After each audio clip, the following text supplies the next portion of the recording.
야생벌레 선생님입니다. 도토리 선생님이에요. 오늘은 풀밭에서 뛰어다니는 곤충 친구를 찾아볼게요.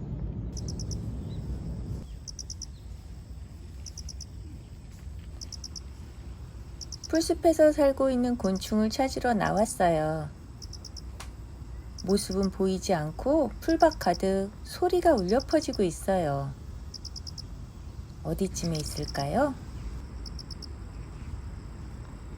풀밭 아래에서 누군가 움직이고 있네요. 소리의 주인공인가 따라가 보았는데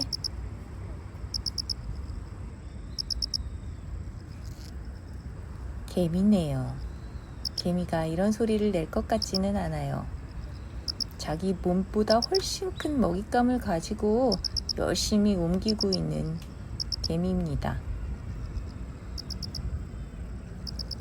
자세히 들어보면 한두 마리의 소리가 아니고요. 여러 종류의 소리가 섞여 있어요. 친구들도 앞으로 나오는 소리가 몇 종류나 되는지 한번 세어보세요.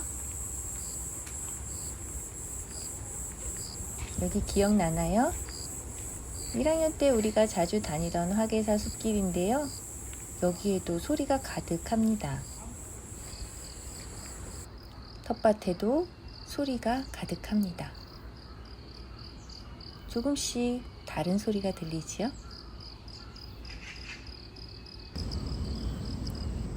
소리를 따라 계속 찾아가 봅니다. 우리는 소리의 주인공을 만날 수 있을까요? 이 친구는 어때요? 이렇게 움직임 없이 조용히 소리를 낼 수 있는 걸까요?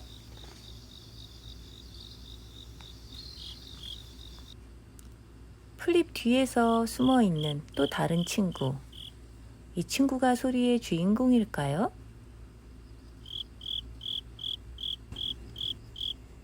낮에 오는 친구들은 숨바꼭질을 아주 잘해요. 밤에도 우리는 소리를 들을 수 있는데요. 낮에 들었던 소리와는 조금 다릅니다. 밤에 오는 친구들은 어둡기 때문에 조금은 안심을 하는 것 같아요. 그래서 이렇게 잡을 수 있었습니다. 누굴까요? 원래 긴 더듬이를 가진 친구인데 무슨 일이 있었던 걸까요? 더듬이 한쪽이 잘렸군요. 동그란 얼굴과 검은 몸을 가진 귀뚜라미입니다. 귀뚜라미가 어떻게 소리를 내는지 궁금하지요? 친구들과 함께 관찰하려고 잠깐 데리고 왔습니다. 같이 볼까요?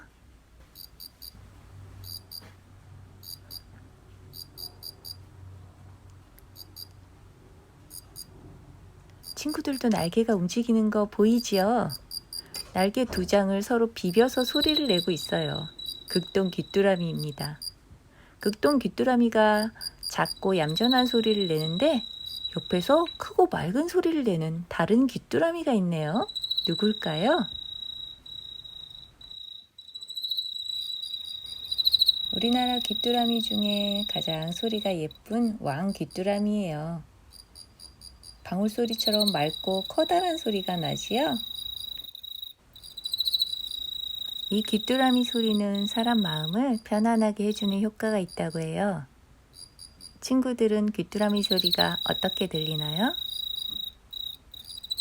그래서 옛날 사람들은 여치집을 만들어서 귀뚜라미를 잡아서 넣어놓고 소리를 감상했다고 합니다. 귀뚜라미인데 왜 여치집일까요? 귀뚜라미가 여치의 가족입니다. 이게 옛날에 지프로 만들었던 여치집이에요. 예쁘지요?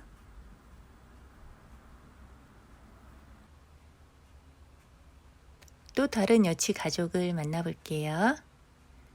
이 친구는 남쪽에서 많이 볼 수 있는 철썩이라는 곤충이에요.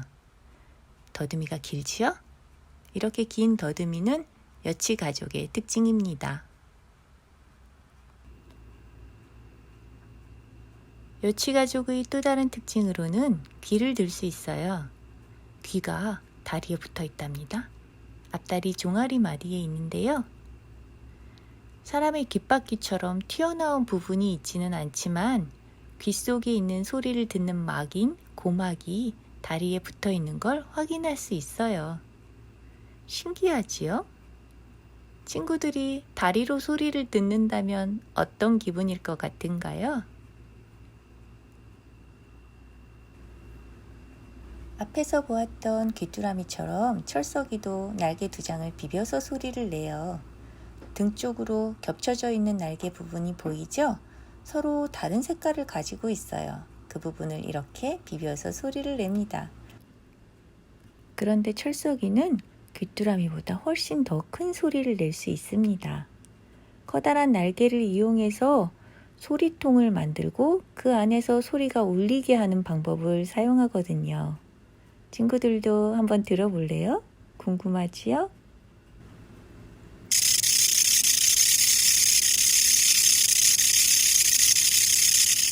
어떤가요? 철썩이 소리는 철을 써는 것 같은 소리가 난다고 해서 철썩이라는 이름을 붙였다고 해요. 작은 몸집으로 정말 커다란 소리를 내죠. 모든 여치가족이 저렇게 커다란 소리를 내지는 않아요. 지난번 밤수 산책에서 만났던 곱등이 기억하나요? 곱등이는 날개가 없었지요. 네. 날개가 없으니 소리를 낼 수 없고요. 대신에 기다랗게 발달된 더듬이를 사용합니다. 밤수 산책에서 만났던 또 다른 가족, 갈색 여치 기억하나요? 갈색 여치도 여치답게 기다란 더듬이가 발달했어요. 그런데 날개는 아주 작아요. 그래서 소리도 작은 소리만 낼 수 있지요. 모든 소리를 내는 여치들은 수컷입니다. 수컷이 짝짓기를 위해서 암컷을 부르는 노래를 하고 있어요. 지금 갈색여치 암컷과 수컷을 보고 있는데요. 왼쪽이 암컷입니다. 배끝에 달린 산란관 보이지요? 기다란 더듬이는 마디가 30개도 넘습니다. 갈색여치 암컷의 배끝에 있는 산란관은 생각보다 부드럽게 움직입니다. 위아래로 자유롭게 움직이고요. 빨대처럼 하나의 관이 아니라 두 개가 마주보고 있는 판의 형태로 되어 있어요. 그래서 그 사이로 알이 흘러나올 수 있습니다. 산란관은 알이 지나가는 통로가 되는 거지요. 두 갈래로 갈라진 산란관 보이지요? 그런데 이 산란관은 부드러운 줄기와 다르게 끝은 아주 단단합니다. 어딘가 구멍을 뚫기 위해서 이렇게 단단한 끝을 가졌을 텐데요. 어디에 알을 낳는 것일까요? 알을 낳기 위해 준비하고 있는 갈색여치를 찾았어요. 어딘가요? 네, 돌밭이에요. 등산로 한가운데 돌이 가득한 곳에 구멍을 뚫고 있습니다. 엄마 갈색여치가 열심히 힘을 주는 게 느껴지나요? 갈색여치 암컷은 숲속의 부드럽고 촉촉한 땅에 알을 낳지 않고요. 등산로처럼 단단한 땅을 찾아 알을 낳습니다. 단단한 땅은 뚫기가 더 힘들 텐데 왜 굳이 이런 곳을 선택했을까요? 이렇게 단단한 곳은 천적이 알을 훔쳐먹을 위험이 적기 때문이지요. 그래서 엄마가 힘이 들지만 단단한 땅을 찾아서 애써서 알을 낳는 것입니다. 저렇게 열심히 구멍을 뚫은 다음에 알을 딱 하나만 낳고요. 또 다른 곳에 가서 구멍을 뚫고 알을 하나씩 낳습니다. 지난 시간에 도토리 거위벌레 이야기 했었지요. 도토리에 구멍을 뚫어서 알을 딱 하나씩 낳고 몇 시간 동안 가지를 자르는 도토리 거위벌레가 지금 떠오르네요. 곤충들도 자기 새끼가 안전하게 자랄 수 있도록 할 수 있는 최선을 다하는 것 같습니다. 여러분들의 부모님처럼요. 갈색여치 엄마가 이제 산란관을 땅속 깊숙이 꽂았네요. 알을 하나 낳겠지요? 이렇게 하나하나 낳은 갈색여치를 우리가 내년에 만날 수 있게 되는 거예요. 이렇게 알을 열심히 낳지 않으면 우린 다시는 갈색여치를 만날 수 없습니다.